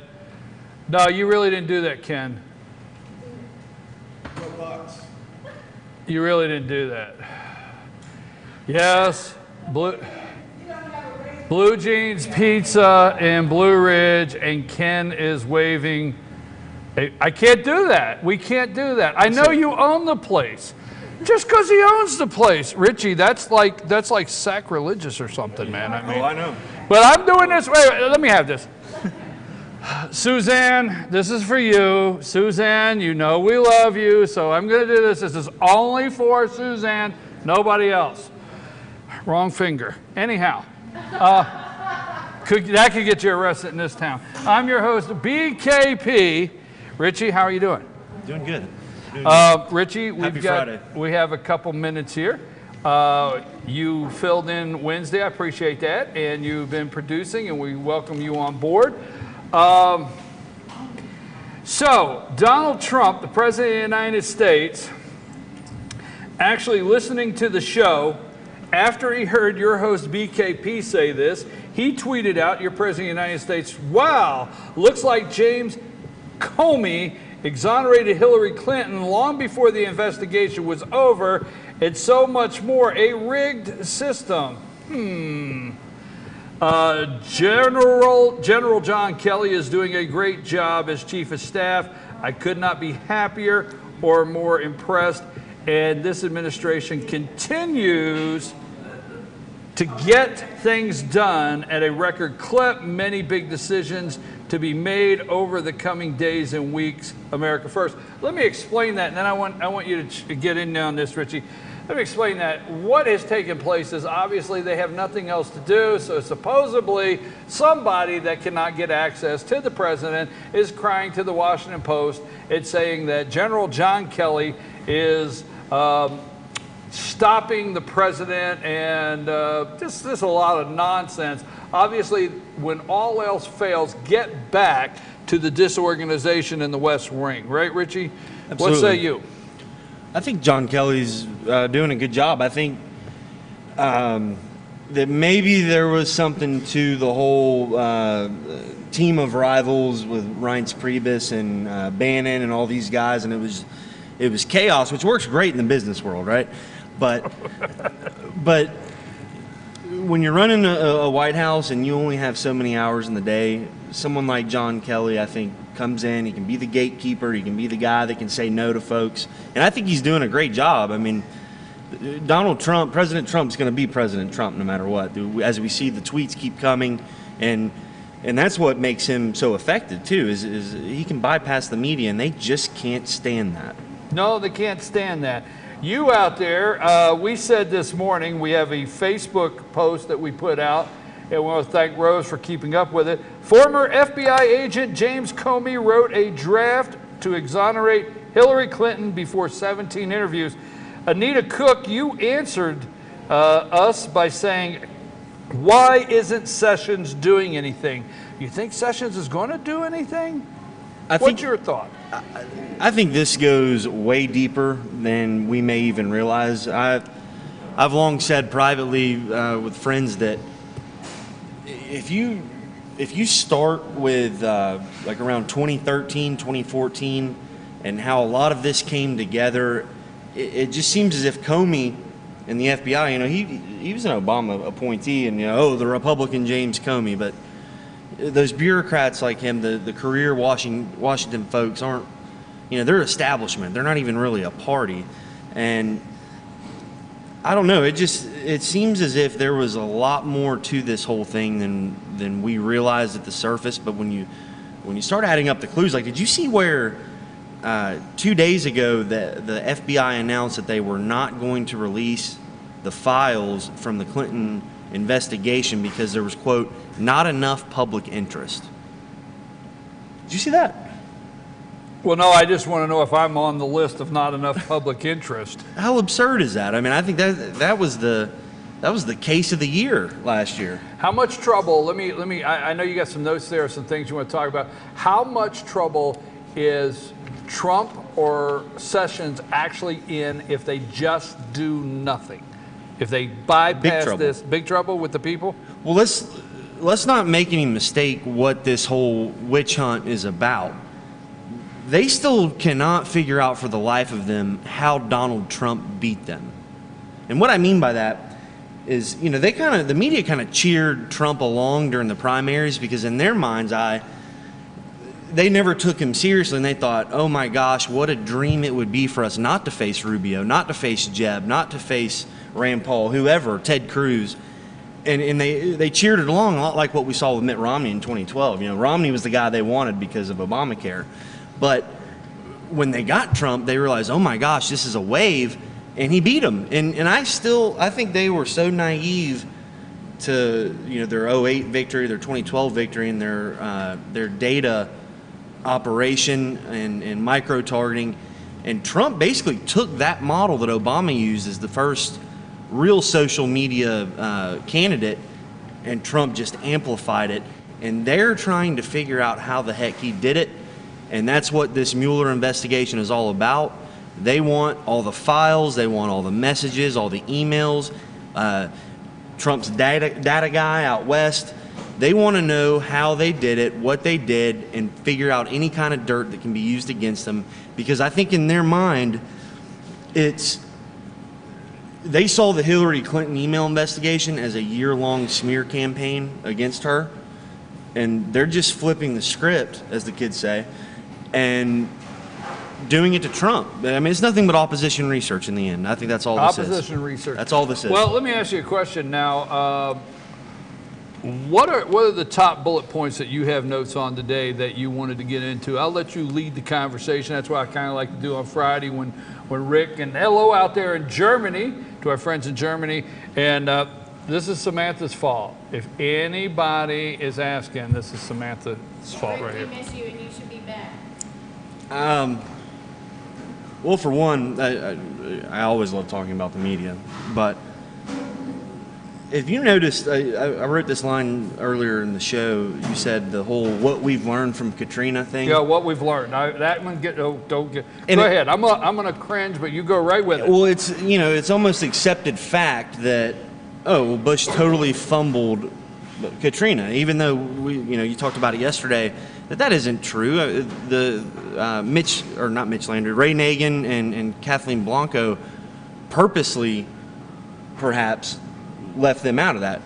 And it creates this narrative that 5-10 years down the road, it's just accepted fact. Oh yeah, remember Bush fumbled it, and you don't get any details, and it just happens all the time. If you hear little George Stephanopoulos talk about, if 2000 comes up, Al Gore, it's like, the stolen election of 2000. Yeah, everybody knows that, right? Even though that wasn't the case at all, just like Russia hacked the election, even though that wasn't what happened at all. And it's just the way they create a narrative. Well, what we've learned, which in which we have known this for quite some time, folks, and the media doesn't bring this to light, is actually there is a protocol. And there's state rights, okay? There's federal rights, there's state rights, and realistically, your governor has to call them in, okay? Your federal government has some restrictions, whether you believe it or not, on just how far they can go. They're not the ones that lead in the evacuation notices. That's your state level leads. The government can get to a point if you bypass, so long, or the danger warnings from the government. They can step in and say, no, we're going to evacuate or demand evacuating. But these triggers are supposed to come from the governor first, and that has been your biggest difference here, folks. Is Greg Abbott, the governor of Texas, followed all the triggers and put everything in place, and the government responded. Am I right? Yeah, I mean, it all goes back to Eisenhower with the federalizing the National Guard and how the process kind of changed there in the 50s. But yeah, I mean, you're exactly right. The governor has to initiate the response from the federal government, right, because each state has its own sovereignty. And Katrina, they didn't do that, and it annoys me so much because it's almost like it was done on purpose. But What about the national debt? And the national debt, the spending limit, and government shutdown, and what has to take place in September? They're going to have to raise the debt ceiling, and we've seen it year in and year out during the Obama years. They love to kick the can down the road, so to speak, and they'll get it done late into the night, right before it's supposed to be done, just like they always do. I'm not real worried about it. But then your buddy Joe Scarborough this morning said him and his gang of misfits, the peanut gallery, were talking about, well, I think Trump's going to shut the government down because he wants the wall and he's going to do this and it's going to be the end of the world. And you know, I don't know, they'll get it done, because at the end of the day, like Tucker Carlson says, if we could just get a Republican Congress finally. Congress to save the dreamers. I haven't had time to read this article, but the DREAM Act, that is actually an executive order from President Obama. It's not an act. Well, that's not an act, right? The DREAM is the executive order, exactly. I have that wrong because it is an executive order. But what about the dreamers? What about Congress? What do you think they will do? I think this is actually the biggest issue we face right now, because it is the definition of a catch-22, BKP, because there is a point to the fact that these kids are here from no fault of their own, but at the same time, they're benefiting from taxes that you and I pay that, you know, it's not how it was meant to be. But, you know, similar laws, the immigration, like what we saw in Alabama and Arizona, destroyed the ag business in Alabama. Have you looked much into that? How, you know, they just couldn't find the labor, and that's the cold hard truth, is that there will be a labor shortage, but at the same time, you can't have illegal. You know, you're not a citizen, and you can't enjoy the same privileges that citizens do. I mean, or else why even be a country? Why even have a flag? Well, you know, here's the thing, and I think those of you at home know me. I know the staff here, Sam, they know how I react to things. And they'll hear me say all too many times, yesterday is just that. It's yesterday. Yesterday is just that. It's yesterday. Let's talk about tomorrow. Let's talk about what the game plan is tomorrow. So I think by no means would you ever hear on this show me upholding former President Obama and almost anything. But I do think it's important to say so many of these things happened yesterday. They did happen, meaning it's past tense. We have to solve it, and we have to look at tomorrow. And I always said to people out there, some people get into the send them all back, okay, when it comes to illegal immigration, or illegal aliens, not immigrants. Send them all back. And I always say, you know, if you're a 4-year-old kid and you're coming across the border with mom and dad, because that's what you're supposed to do, be with your mom and dad, and they get you across the border, and the next thing you know, we have amnesty in this country. And people don't realize that. It's already done. I mean, you cannot in this country, when we start talking about the DREAM Act, well, I'll call it the DREAM Act, but whatever, dreamers, okay? You mean like the Rubio deal? Well, no, let me rewind here, because a lot of people get all bent out of shape. Oh, the dreamers, I'm tired of hearing it. You cannot refuse these children entry into your public school. Game over. Right. You take a 5-year-old kid to a public school in the United States of America. They have no documentation. Mom and dad have no documentation. Your public school cannot ask questions. It's a fact, okay? You look it up. I think they're called 999 because every student gets classified. So if you're in the first grade or whatever, and mom and dad take you over there and they can't speak English, and the only one that can speak English is the 6-year-old, it's happening every day in this country. And what are those ESO or EOS teachers, Sam? ESL. ESL? English second language? ESL. ESL. Right. Go do this, folks. If you're listening, and I sometimes I like to rewind and go a different way than what the media is going. So if you're listening out there this morning and you hear dreamers, and you're all up in arms, because they get these little bullet points out to get you all up in arms. Yeah, okay? Call them dreamers.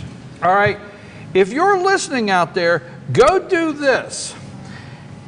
You cannot, in the United States of America, deny a child public education. Check it out. Every child in a school has a classification. They're classified so they can pull up the 001, 003s. So I hate to say it like that. I think if they have no document, my thought is it's 999. So you go to any school in the United States here in Georgia and you say, I'd like to know how many 999. That's my thought right off. What that means is those are children. Now they're not going to give you names because that goes against classified information or personal information that they cannot release. But they're going to give you a number of how many they have. That means that individual has no documentation, no Social Security, no identification, no documentation. Mom and dad maybe speaks no English. 6-year-old is the only one speaking English. You don't know if you have an immunization card. I swear to God, folks, you think I'm lying. You don't know if you have an immunization card. You don't know what they have, where they come from, where they live. You can't ask any questions. The school can't. Their hands are tied. So when you, go ahead. And it just ends up sucking money out of the public school systems, especially rural school systems. But if I were to make a bold prediction right here. Oh, go ahead. I'm always up for bold predictions. Why is Donald Trump, what is he famous for? What was that book called? The Art of the Deal. I think there will be a deal, and here's what I think it'll be. Go with it. I'm interested. I think that something similar to that Gang of 8 bill from Rubio and those guys a few years ago will come through, but with one caveat: funding for the wall will be part of it, because going back to your point, the main issue when everyone was so against a couple of years ago was the flow that was coming. As soon as President Obama announced this executive order, it went into hyperdrive. People thought, okay, we got the green light to just flow on in. Well, stopping the leak is the first thing, right? Turning off the water if your pipe's leaking. Yeah, don't grab a mop if the wall's still gushing with water. So we've done that. The wall will make that permanent. And then if you can somehow figure out a way to make these folks permanent, and as Obama would say, get them out of the shadows, you can create a tax base that will, help us, help our struggling local schools, just with. All right, not to set you up that you don't know the answer. So don't take this wrong, Sure. but you see on the table every morning I have Ronald Reagan's diary there. Right. Okay, and I like to read 3 or 4 pages of that every day. Why is it so important? Let me ask you a question. Why the Republicans is it so important to secure the border first, to do border security first before anything else? Why is that their main objective before they do anything else? Because if you can somehow make Texas a blue state, what will happen? Okay. You will never lose another election again if you're the Democrat. So I think that's what the root of it is. I agree with you, but the Republicans, let me explain, folks, why the Republicans say no deal until we secure our border and secure, people entering this country illegally. Here's why. Ronald Reagan is in 86, was it 86, the amnesty bill? Okay, your president, Ronald Reagan, made a deal, all right? He made a deal with amnesty. A lot of you may not know the details. And in the amnesty deal, because see, we're talking about dreamers staying. So, and Richie comes up and says, well, I'll tell you what, we'll make a deal. I like where you're going, so I want to take that.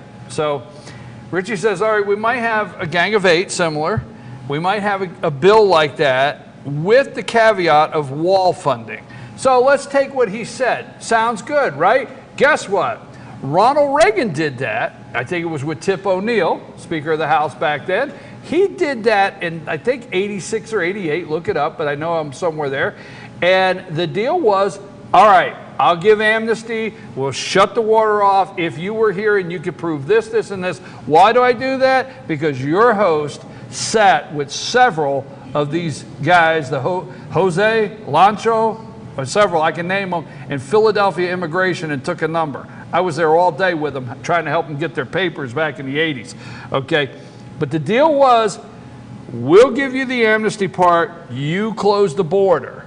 We didn't get that, folks. So every time, don't forget, they did not keep the deal. So when you think the Republicans are cold-hearted, hard-hearted, saying border control, border security first, then we'll make a deal, that's why. Because we went down that road once, we got it stuck to us, bottom line. And that's why you want the wall, because if you're Republicans now, you remember back then, and you remember exactly. And that's the deal. That they didn't hold up to it. Well, just like right now, I mean, we approved during the Bush administration fencing, and that never happened. So building that wall ensures that no one's going to be able to go back on their word, because they're going to have to tear it down. We always do a bipartisan deal. We always do bipartisan. We reach across the aisle. They see it our way, we see it their way. But the interesting thing is they always get their way first. Mm-hmm.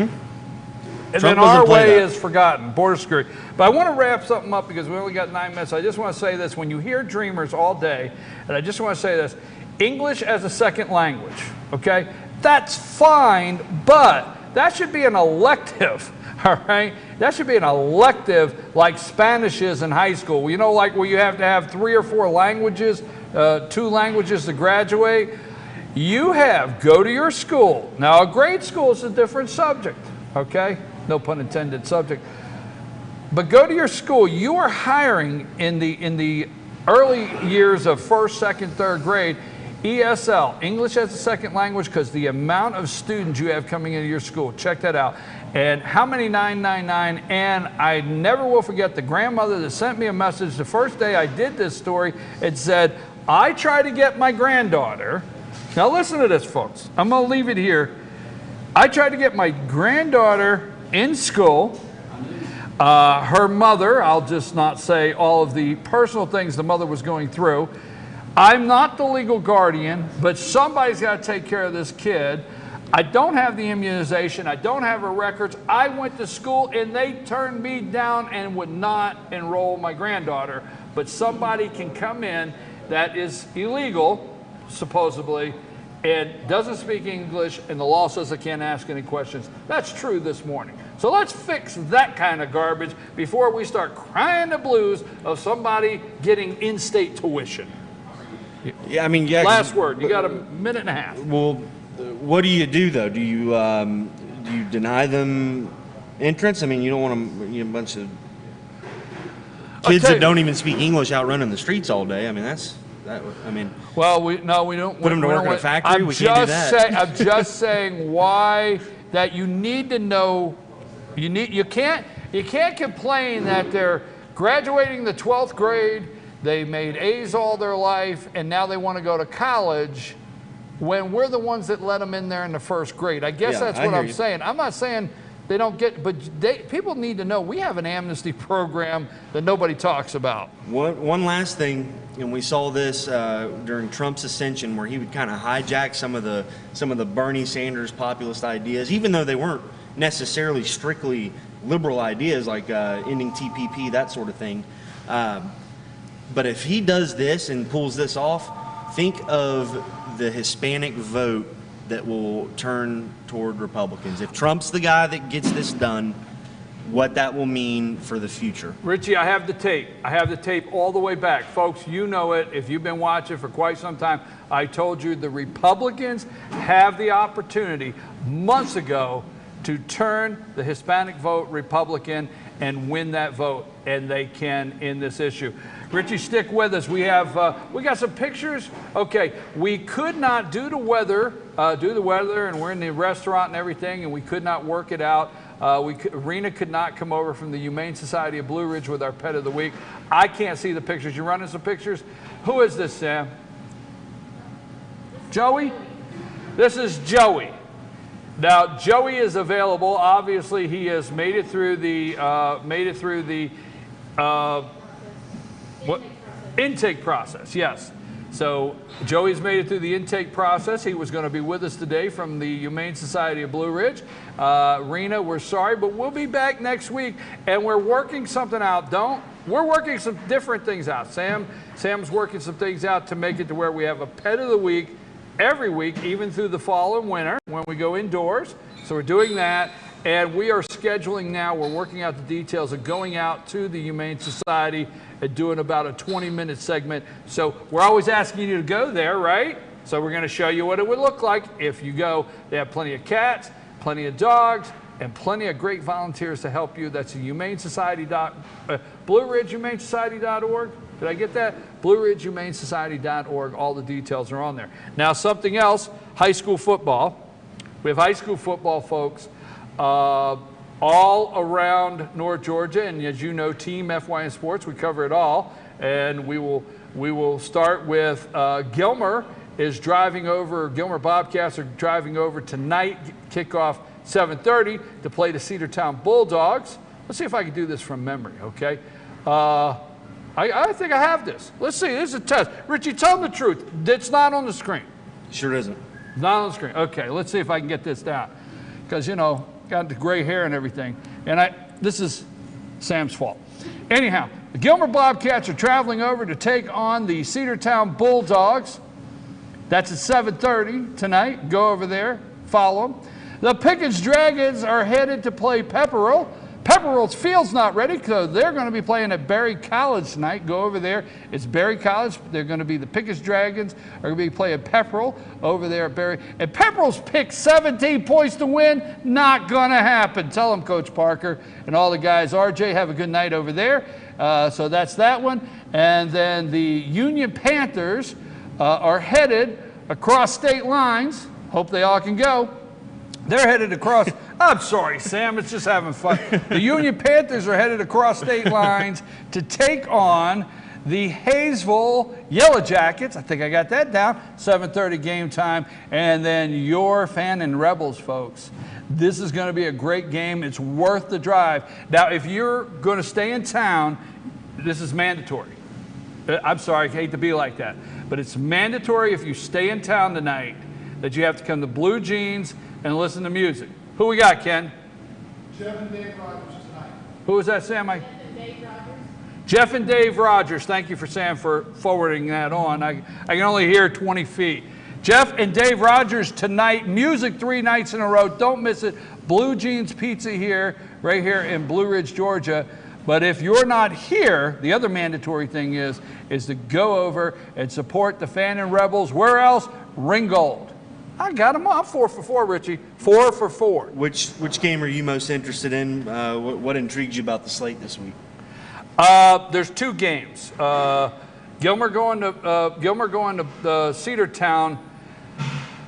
Cedartown's just too good. I hate to put it like that. They just are. They're strong. Hayesville, I don't think is quite the challenge over in, I don't think that's quite the challenge over there for the Panthers. But the 2 games to keep up with tonight will be the Pickens Dragons at Berry College against Pepperell, because Pepperell is a good team. They're only a 3A and the Dragons are a 4A, and the Pepperell's picked to win by 17. That's going to be a game. And let me tell you something. The Rebels opened up their season opener very strong, very solid, all on both sides of the ball, kicking game. Mrs. Soseby, is it Sarah? Sarah Soseby, 6 for 6 in the extra points. The Rebels have all the tools, but they're going to play a very good Ringgold. I mean, a very good team. So those are the 2 I'm picking to really watch tonight, is the Fannin Rebels and Pickens Dragons. I agree. Pepperell's always year in, year out, perennially. People know them across the state, but the fact that Pickens and Fannin both having 2 weeks to prepare, I think will help both of them out. I think they'll be able to maybe even go steal one on the road. And everybody's on the road this weekend. And I'm excited to see what Gilmer does, how they respond. I was very moved by what Coach had to say to us at the show last Tuesday night. Yes, and they had a little bit of a come to Jesus meeting, and I think that he gave them 2 doors to pick from. Exactly, and he kept it real with us too. I mean, he's not sugarcoating it with anybody. I saw an unnamed. Another source for news quoted him as saying that it wasn't real pretty, and he kept it honest, and I'm just excited to see how they respond, because it seems like being around those kids on Tuesday nights that they're starting to buy in. It's going to be a process. Gilmer, realistically, everybody knows it, and there's no secret. They're rebuilding. They're right here They're at ground level of rebuilding. So you want to win on the scoreboard, but the coach has to. Coach Wingard has to win. I don't even like to say this in football, but he has to win weekly moral victories. Has to. But I'm going to say this, folks, again, Fannin at Ringgold and Pickens at Pepperell. Pickens at Pepperell. There are games to watch. And another thing about this time of the season, we got to go, it's 10 o'clock, but the other thing about this time of the season, the teams don't have the film to watch. Sure. And they're not in game 4 and game 5 where they have a lot of back film to watch. So there's still stuff surprising. Rich, thanks for sitting in. Richie, thank you, Ken, very much. I want to thank Ken at Blue Jeans for opening up to us today in our backup plan. We want to thank all of our friends. We miss them over at Sycamore Crossing. Clay, you at Tupelo Tea, New Blue Home and Gift, the Kinty Store, and the Broken Bull. My memory's working. I probably take it. I'm doing pretty good today. Shout out to Sam and Rose. Sam and Rose, shout out. Sam's fault. See you Monday. No, we won't be here Monday, Tuesday.